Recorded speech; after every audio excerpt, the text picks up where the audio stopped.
तो friends, welcome to literary scholar channel. I hope कि आप सब बहुत अच्छे होंगे और आपकी तैयारी चल रही होगी। तो ये जो वीडियो है ये कंप्लीट आपको टेम्पेस्ट से जितने भी क्वेश्चन मैक्सिमम निकल सकते हैं वो, और जो प्रीवियस ईयर क्वेश्चन पेपर्स हैं उसमें भी जितने टेम्पेस्ट के क्वेश्चंस आए हैं उन सब का यहाँ पे कलेक्शन मैं आपके सामने लेकर आई हूँ। तो इसको आज मतलब ये वीडियो कंप्लीट इट मीन्स कि टेम्पेस्ट कंप्लीट, ठीक है। टेम्पेस्ट से मैक्सिमम जितने क्वेश्चन निकल सकते थे मैंने निकाले हैं। और अगर टेम्पेस्ट से रिलेटेड और एक दो क्वेश्चन मुझे मिलेंगे तो फिर वो मैं आपको एक वीडियो सेपरेट बना के टेम्पेस्ट का डाल दूंगी। तो अब यहाँ पे हमने जो पिछले वीडियो में देखा था वो था, एक यहाँ पे करेक्शन है कि misery acquaintance a man with strange bed fellow, ये जो है ये एक्ट 2 सीन 2 में ट्रिंक्वेलो की स्पीच है। तो या ये एक्ट की स्पीच है, मतलब एक्ट का थोड़ा सा इसमें गलती हो गया था, ये एक्ट 1 में मैंने दिया था लेकिन ये एक्ट 2 की स्पीच है। तो बेसिकली किस एक्ट की स्पीच है ये नहीं पूछा जाता है, वो पूछते हैं कि किसकी स्पीच है। बेसिकली जो भी क्वेश्चन पेपर मैंने देखे उसमें यही उन्होंने पूछा है कि किसकी स्पीच है, किसने बोला है, ठीक है। तो ये है। तो अब एक्ट 2 में कुछ इसी तरीके की स्पीच देख लेते हैं जो कि इंपॉर्टेंट है। Here lies your brother no better than the earth he lies upon. तो ये एंटोनियो की स्पीच है और ये इंसल्ट करता है एलोन्जो को। फिर any strange beast there makes a man they will lay out 10 to see a dead Indian, ये ट्रिंक्वेलो की स्पीच है। फिर the latter of his commonwealth forgets the beginning, long live king Gonzalo, ये Antonio की speech है, ये ridicule करता है गोंजालो को। फिर व्हाट पास्ट इज प्रोलॉग, ये जो है एंटोनियो की स्पीच है। Watch out he is winding the watch of his wit, by and by it will strike, sorry, तो ये सेबेस्टियन की स्पीच है।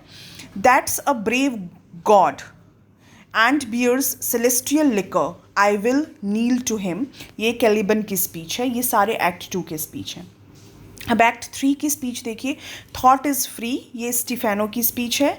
फिर now I will believe that there are unicorn, ये सेबेस्टियन की स्पीच है। There be some sports are painful and their labour delights in them set off, ये Ferdinand की स्पीच है। अब एक्ट 4 की जो इंपॉर्टेंट स्पीच है वो देखिए, we are such stuff as dream are made on and our little life is rounded with a sleep, ये प्रॉस्पेरो की स्पीच है, ये फर्डिनेंड से बोलता है और ये बहुत ही इंपॉर्टेंट स्पीच है क्योंकि इस पे रिपीटेडली क्वेश्चन आए हैं। DSSB में भी इससे क्वेश्चन है, उत्तराखंड PGT में भी इससे क्वेश्चन है। तो मैंने देखा तो ये स्पीच बहुत इंपॉर्टेंट है और ये प्रॉस्पेरो बोलता है फर्डिनेंड को, ठीक है। फिर अगेन उसी ये जो पैरा है उसी का ये फर्दर स्पीच है, प्रॉस्पेरो ही बोल रहा है फर्डिनेंड से।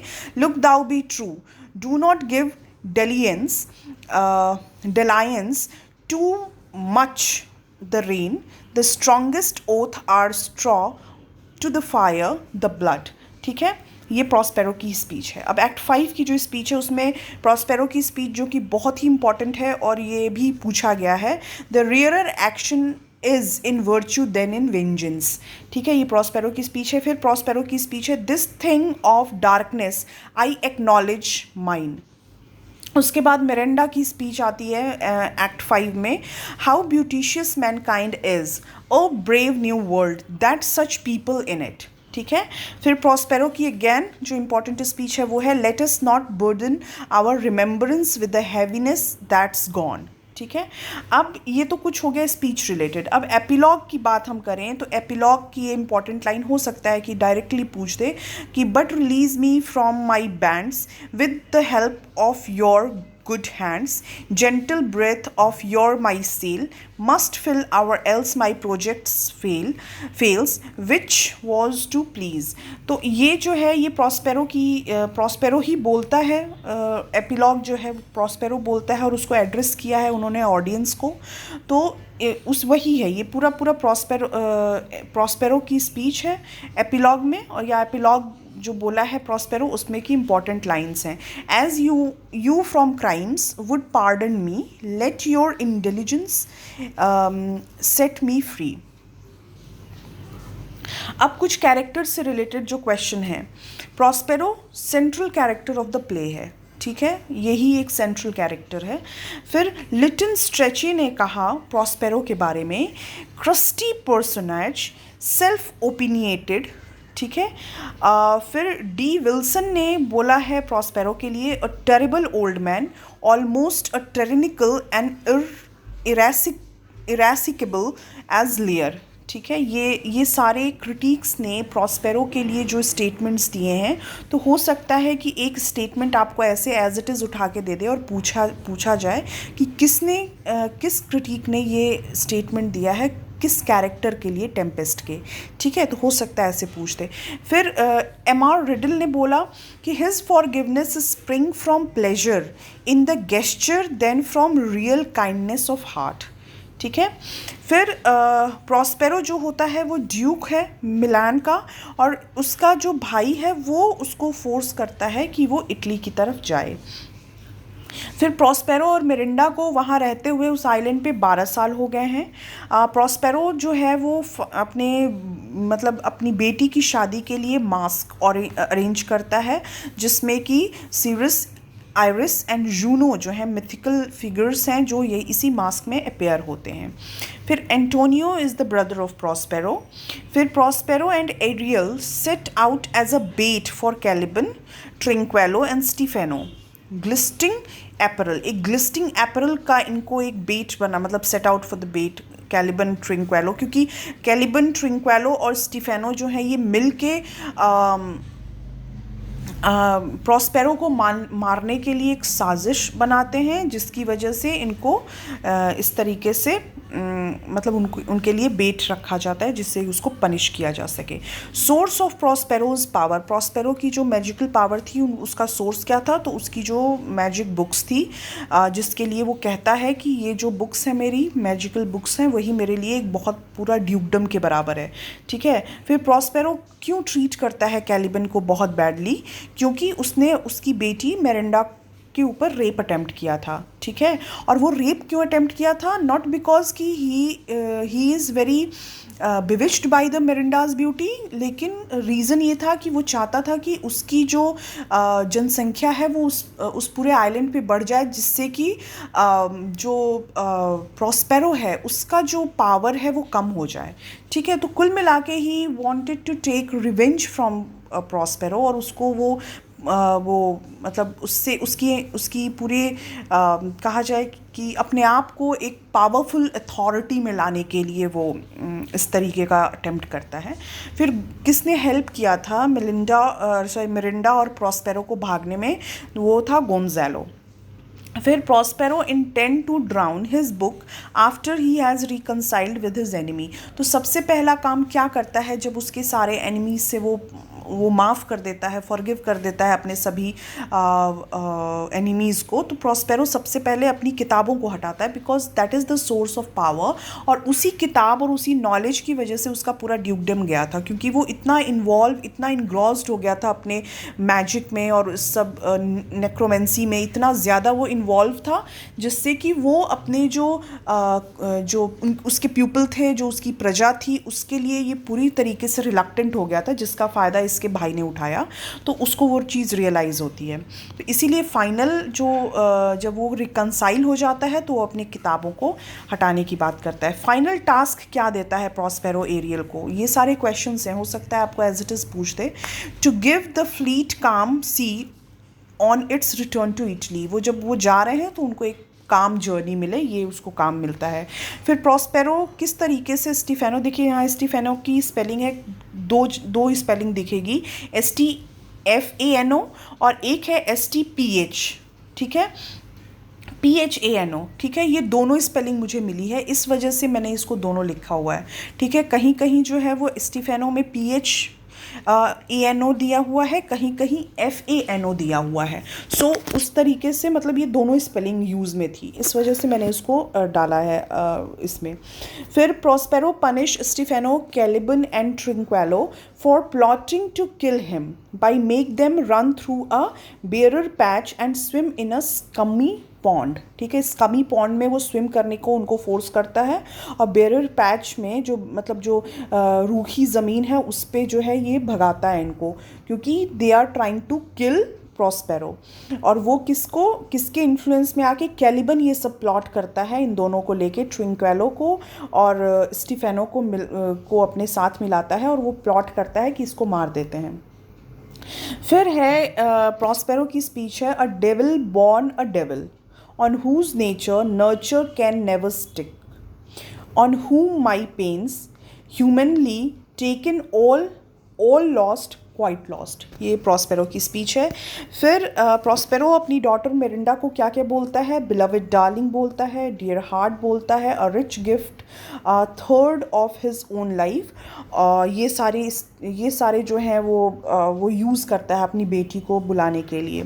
फिर प्रॉस्पेरो जो वर्ड यूज़ करता है फॉर एरियल, तो एरियल के लिए जो यूज़ किया है वो है my Ariel chick, my brave spirit, delicate Ariel. और लास्ट वर्ड टू एरियल जो है प्रॉस्पेरो का है, why that my dainty Ariel I shall miss thee.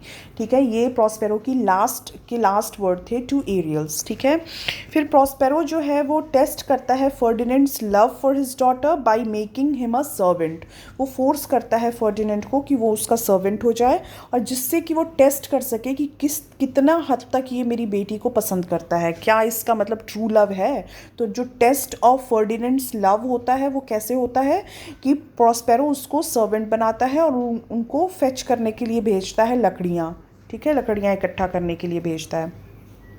ठीक है, फिर है in act 5 Prospero primarily blames whom for the crime against him. किसको ब्लेम करता है कि उसके अगेंस्ट जो क्राइम हुआ वो उसके लिए कौन रिस्पॉन्सिबल था, तो वो था एलोन्सो को वो कल्प्रिट बनाता है।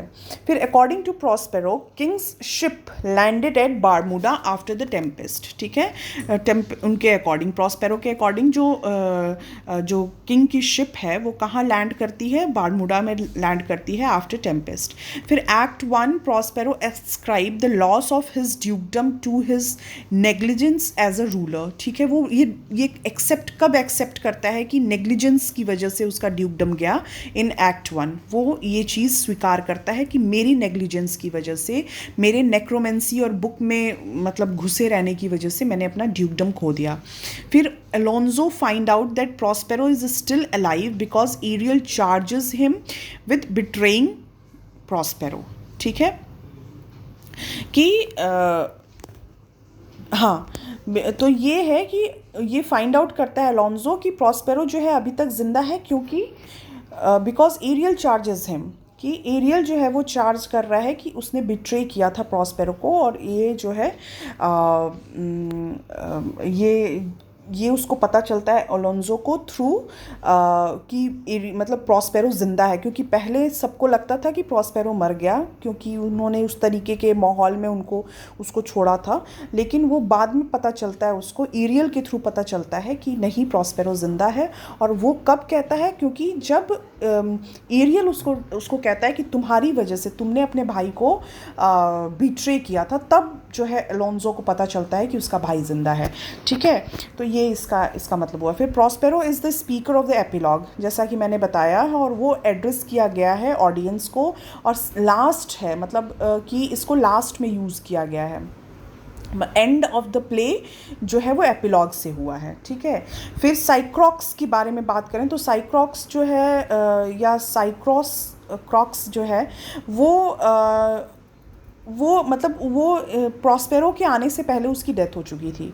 ठीक है, और फिर वो कभी किसी ने देखा नहीं है, वो एक ऐसा इमेजिनरी कैरेक्टर है, या फिर कहा जाए एक बस इनका नाम चलता है। कुछ ऐसे कैरेक्टर्स हैं टेम्पेस्ट में जिनका नाम है, वो कैरेक्टर अपीयर नहीं हुए हैं, जिसमें से एक ये कैरेक्टर है। और ये जो है ये पूरी तरीके से बेस्ड थी ओविड की media in book of 7 of Metamorphosis.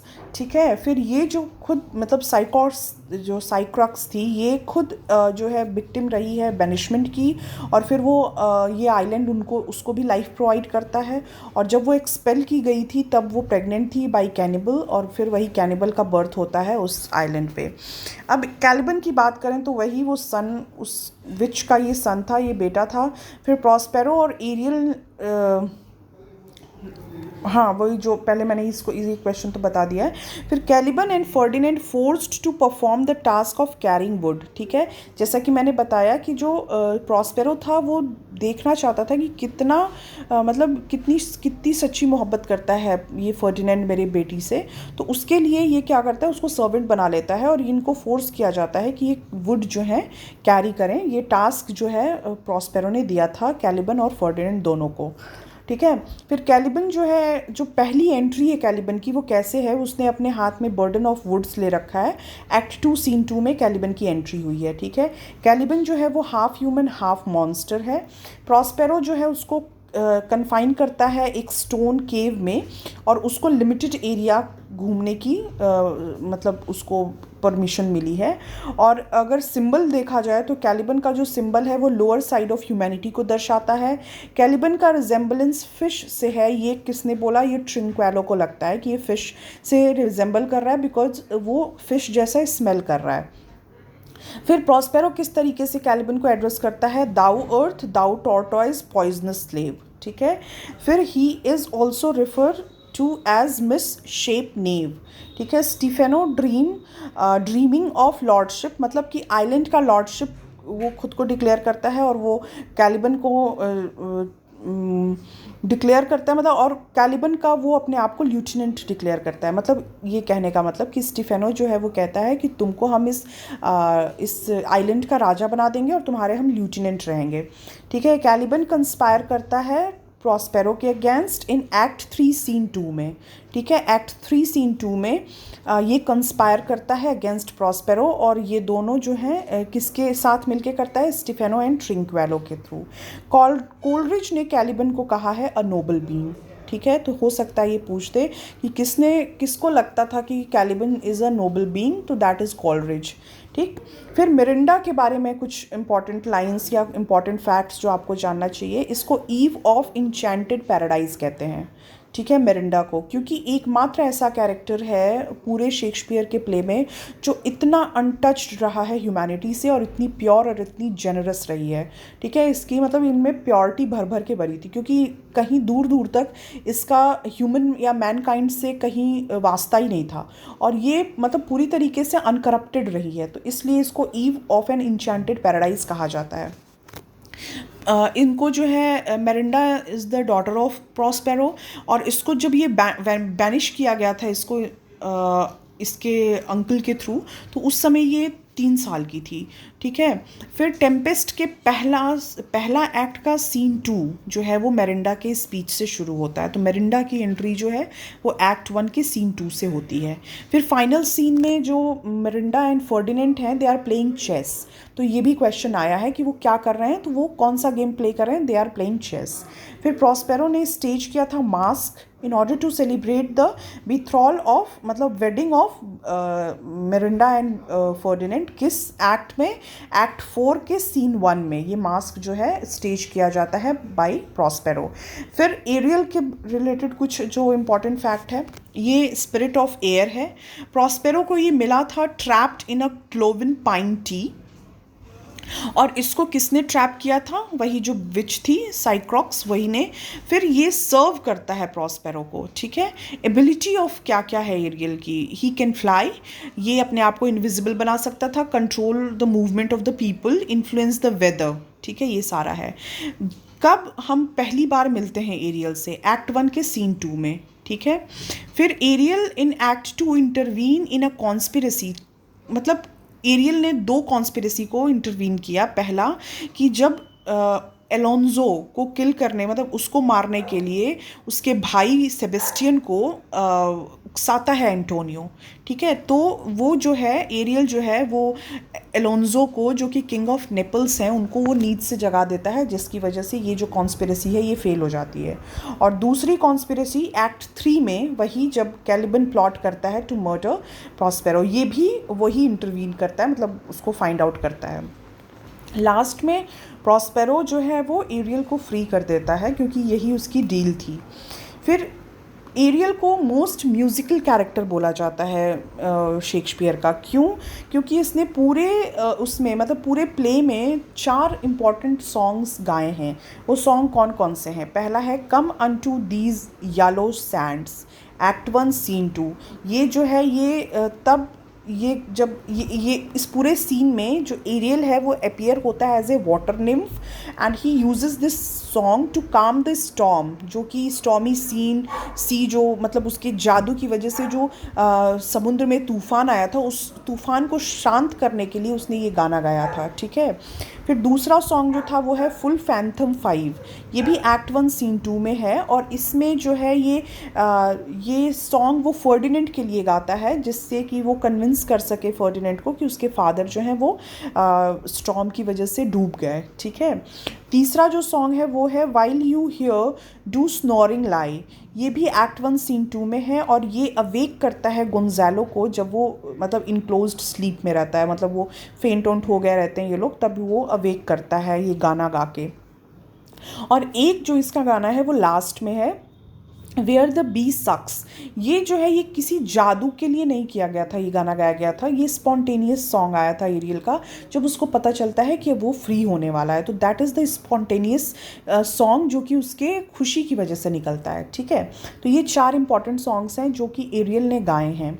फिर he control the musical landscape of the Shakespeare. जितना भी टेम्पेस्ट का म्यूज़िकल लैंडस्केप है, जितने भी म्यूज़िक हैं, नॉइजेज़ हैं, वो सब जो है एरियल के कंट्रोल में है।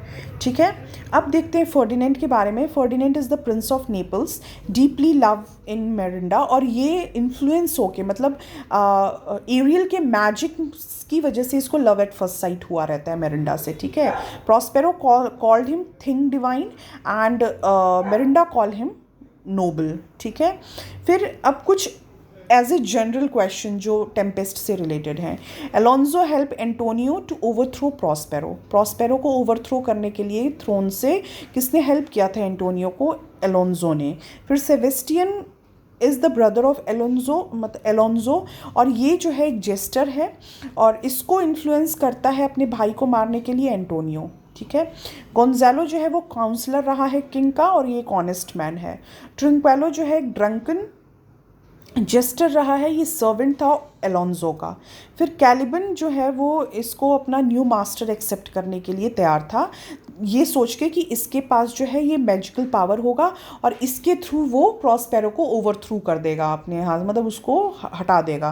तो इस वजह से ये तैयार रहता है स्टीफेनो कि वो ट्रिंक्वेलो को अपना नया मास्टर बनाएगा। फिर स्टीफेनो जो है वो प्रॉमिस करता है कि किससे प्रॉमिस करता है कैलिबन से कि वो उसको इस आइलैंड का रूलर बनाएगा और फेवर गेन करने में, मेरिंडा का फेवर गेन करने में उसकी हेल्प करेगा। फिर आयरिश, ये जो निम्फ्स मतलब ये जो स्पिरिट्स हैं, जो आयरिश है ये है गॉडेस ऑफ रेनबो। सीरस जो है ये एग्रीकल्चर की गॉडेस हैं। Juno is the queen of gods. फिर Ariel was performing the part of Ceres. ये सारे कुछ हैं, हो सकता है कि इससे डायरेक्ट क्वेश्चन आ जाए। फिर कैलिबन मिस्टेक्स ट्रिंक्वेलो, मतलब जब पहली बार कैलिबन ट्रिंक्वेलो को देखता है तो उसको लगता है कि ये प्रॉस्पेरो के थ्रू भेजी हुई कोई स्पिरिट है जो उसको टॉर्मेंट करने आ रही है। ऐसा ही लगता है मेरिंडा को जब वो फर्डिनेंड को पहली बार देखती है। ठीक है, उसको भी लगता है कि ये कोई स्पिरिट है, क्योंकि आज से पहले उसने किसी ह्यूमन को नहीं देखा था एक्सेप्ट हिज फादर। ठीक है। फिर in act 3 scene 1 Ferdinand declare his love for Miranda. किस सीन में डिक्लेयर किया अपना लव मेरिंडा के लिए? वो था एक्ट 3 सीन 1 में। ठीक है। फिर प्रॉस्पेरो गेव कंसेंट अपनी डॉटर और को कंसेंट लास्ट में देता है फर्डिनेंड से शादी करने के लिए, यूनियन के लिए प्रॉस्पेरो लास्ट में कंसेंट देता है अपना। फिर फ्रॉम ट्यूनिस जो है, मतलब जो एलोंजो की शिप थी वो कहाँ से आ रही थी कि वो टेम्पेस्ट में वो फंस गई, वो आ रही थी ट्यूनिस से। ठीक है। और क्या नाम था उस डॉटर का जिसकी शादी से ये लोग आ रहे थे? दैट इज़ क्लैरिबल और जो साइरॉक्स है, ये 2 ऐसे कैरेक्टर हैं जिनका नाम तो मेंशन किया गया है but they are not present in the play. ठीक है। फिर what shape does Ariel assume at the magical banquet in act 3 scene 3? ये एक हापी का रूप लेता है ये। ठीक है। After the Tempest Ariel put the mariners and boatswain at the sleep in the ship in the harbour, ठीक है, वो उनको स्लीप में डाल देता है कि जब तक ये, और पूरा इंसिडेंट जो टेम्पेस्ट का है ना वो सिर्फ एक दिन में हुआ है, तो ये भी याद रखिएगा, कई दिन नहीं हुए हैं, वो एक दिन का पूरा इंसिडेंट है जो टेम्पेस्ट में आप देख रहे हो, ठीक है।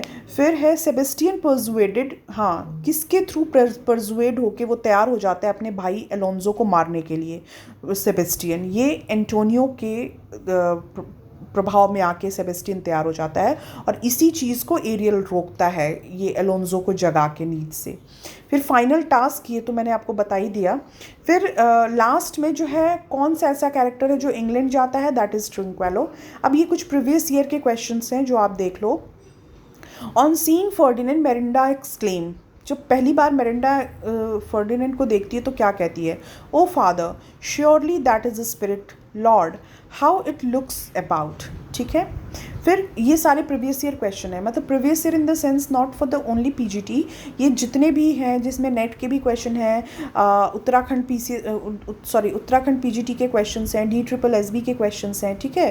तो ये कई सारे जो प्रीवियस एग्ज़ाम हुए हैं डिफरेंट स्टेट्स में, वहाँ से क्वेश्चंस ये उठाया गया है, ठीक है। We are such stuff as dream are made on, ये मैंने बताया था, ये प्रॉस्पेरो की लाइन है, ये टेम्पेस्ट की है, मतलब टेम्पेस्ट से लिया गया, ये पूछा था कि किस प्ले में ये लाइन आई है। फिर Miranda and Ferdinand were playing chess in the final, ये भी मैंने आपको बताया, ये भी क्वेश्चन पूछा गया है। फिर the Tempest is the last play by the English dramatist Shakespeare, Shakespeare का ये अंतिम प्ले था ऐसा मानते हैं। ये एक्ट मतलब 5 एक्ट का प्ले है, इसको पहले रिटन एंड परफॉर्म किया गया था 1611 में, और इसको पब्लिश किया गया था इन द फर्स्ट फोइलो 1623 में। इसको क्लासिफाई किया गया है एज अ कॉमेडी और इन अ फर्स्ट फोइलो, और इसको पहली बार प्रिंट किया गया था वही 1623 में। फिर in the play the Tempest, Prospero is the duke of Milan, Milan का ड्यूक रहता है जिसको इसके भाई ने ओवरथ्रो कर दिया था। फिर मॉन्टेग के किस एस्से से जो है शेक्सपियर का जो प्रॉस्पेरो है उसके सर्वेंट्स ड्रॉ किए गए हैं, वो है ऑफ द कैनिबल, ठीक है। तो Montaigne essay of the cannibal inspired Shakespeare's to draw the character of Prospero's servant, ठीक है। फिर for I am all the subject that you have which first was mine own king, ये Caliban की speech है। फिर the swan song of Shakespeare किसको कहा जाता है, टेम्पेस्ट को कहा जाता है। टेम्पेस्ट में कितनी लाइन है, 2068 लाइन्स हैं। Dramatic romances of Shakespeare, Tempest, Pericles, Cymbeline and the Winter's Tale. फिर मिजरी एक्वेंटेंस, देखिए ये भी एक्वेंट्स, ये भी इंपॉर्टेंट लाइन थी जो कि मैंने आपको बताया था, ये ट्रिंक्वेलो की स्पीच है। To weep at what I am glad of, ये मिरिंडा की स्पीच है टेम्पेस्ट में। Graves at my command have waked their sleeper, opt and let them forth by my so potent art, ये Prospero की speech है। Basic theme क्या है Tempest की, फॉरगिवनेस एंड फ्रीडम। फॉरगिवनेस किसके लिए रूल होता है, प्रॉस्पेरो के लिए होता है, क्योंकि प्रॉस्पेरो लास्ट में अपने सभी एनिमीज़ को फॉरगिव कर देता है। And freedom is for Ariel, ठीक है, एरियल के लिए फ्रीडम है। और कैनिबल का क्या होता है लास्ट में बहुत क्लियर नहीं किया गया है, लेकिन फ्रीडम को फोकस किया गया है टोटली विद एरियल, ठीक है। फिर गोंजालो को डिस्क्राइब किया गया है ideal of commonwealth. Gonzalo and Prospero दोनों जो हैं एक जैसा सोचते थे, उनको लगता था कि जो ये आइलैंड है इज एज देयर उत्योपिया, ठीक है। Tempest is a tragicomedy. Heroine of Shakespeare's Tempest is Miranda. The Tempest was the play written by Shakespeare has an epilogue, मतलब एकमात्र ऐसा प्ले कहते हैं टेम्पेस्ट जो कि है एपिलॉग, मतलब ये कुछ ऑप्शंस दिए थे जिसमें हैमलेट था, मैकबेथ था, और उसमें मैंने सिर्फ डायरेक्ट इसको लिखा कि Tempest was the play with the epilogue at the end, ठीक है। फिर प्रॉस्पेरो कॉल्स एरियल, क्या कहता है, thou which art but air, in act 5 scene 1 of the Tempest. Shakespeare observe 3 unities of time, place and action diligently follow in या diligently in Tempest, ठीक है। Shakespeare का जो प्ले टेम्पेस्ट है उसमें जो 3 यूनिटीज़ है उसको सीरियसली फॉलो किया गया है, टाइम, प्लेस एंड एक्शन को। फिर अलोंजो जो है वो सेबेस्टियन का भाई है। तो ये कुछ प्रीवियस ईयर आपके क्वेश्चन हैं, ये कुछ मैंने जो है उसमें से निकाले क्वेश्चन। एंड अगर कुछ और भी क्वेश्चंस मुझे टेम्पेस्ट से मिलेंगे तो मैं आपको डेफिनेटली इसको अपडेट कर दूंगी एक और वीडियो के थ्रू। आई डोंट थिंक कि इससे बाहर कुछ क्वेश्चन पूछेगा, इतने में आपका काम हो जाएगा टेम्पेस्ट से अगर कोई क्वेश्चन आएगा तो इसी के साथ आज टेम्पेस्ट ख़त्म हो गया है। मैं कोशिश करती हूँ कि आपको आज इनडायरेक्ट डायरेक्ट स्पीचेस भी करा दूँ, क्योंकि ग्रामर से भी क्वेश्चन आने ही आने हैं। या तो आप लोग मुझे कमेंट सेक्शन में बताओ कि वोकेबुलरी से शुरू करते हैं ग्रामर या फिर पार्ट्स ऑफ स्पीच, मतलब डायरेक्ट नरेशन से शुरू करें या एक्टिव पैसिव से शुरू करें, वॉइस से शुरू करें, कैसे शुरू करें वो आप बताओ। आई थिंक कि 25 to 26 क्वेश्चन वोकेबुलरी से रहते हैं, तो मेरे हिसाब से वोकेबुलरी से शुरू करना ज़्यादा बेटर है, क्योंकि वो कम टाइम में जल्दी हम कवर कर लेंगे। उसको सिर्फ लर्न मगअप करना रहेगा, कुछ ज़्यादा नहीं करना है। अगर आप अपने से भी कर सकते हो तो बहुत अच्छी बात है। तो आप मुझे वो बिल्कुल कमेंट करके बताइए कि if you need that video, grammar की वीडियो अगर आपको चाहिए। और ये आज टेम्पेस्ट ख़त्म हुआ है, कल हम हैमलेट उठाएंगे, because Hamlet is a very important play of Shakespeare. वो बहुत ही इंपॉर्टेंट इस वजह से है बिकॉज वो थोड़ा क्रिटिकल हो जाता है प्ले। वो थोड़ा सा वो बाकी प्लेस से अलग है, उसकी साइकोलॉजिकल वो थोड़ा सा अंदर घुसना पड़ता है उसको, मोनोलॉग्स उसके बहुत ही इंपॉर्टेंट हैं। तो इसलिए हैमलेट को एक प्रॉब्लम प्ले की तरह अगर हम देखें तो वो वो थोड़ा सा है वो उस तरीके का, not an problem play in the actual sense. वो problem play in the sense कि वो थोड़ा सा अलग है वो प्ले बाकी शेक्सपियर के प्ले से। तो अब जो है हम ट्रेजेडीज़ पहले करेंगे, 4 ट्रेजेडी इनकी कर लेंगे, Hamlet, Macbeth, Othello and King Lear. उसके बाद फिर हम देखते हैं कॉमेडी 2-3 उठाएंगे। कुल मिला के हम 12 जो इनके इंपॉर्टेंट प्लेज हैं पहले उसको फोकस करेंगे, बाद में कुछ और देखेंगे। तो आई होप कि आपको ये वीडियो यूज़फुल लगा होगा। अगर लगा है तो बिल्कुल आप मुझे कमेंट सेक्शन में लिख के बताइए कि कितना यूज़फुल है और क्या आप इसमें कुछ इम्प्रूवमेंट चाहते हो। और दूसरा कि बिल्कुल मुझे लिख के ये भी बताइए कि आप ग्रामर चाह रहे हैं कि नहीं, कि ग्रामर मैं शुरू करूं और मैं उसको स्किप करूं, और ग्रामर अगर शुरू भी करना है तो कैसे शुरू किया जाए।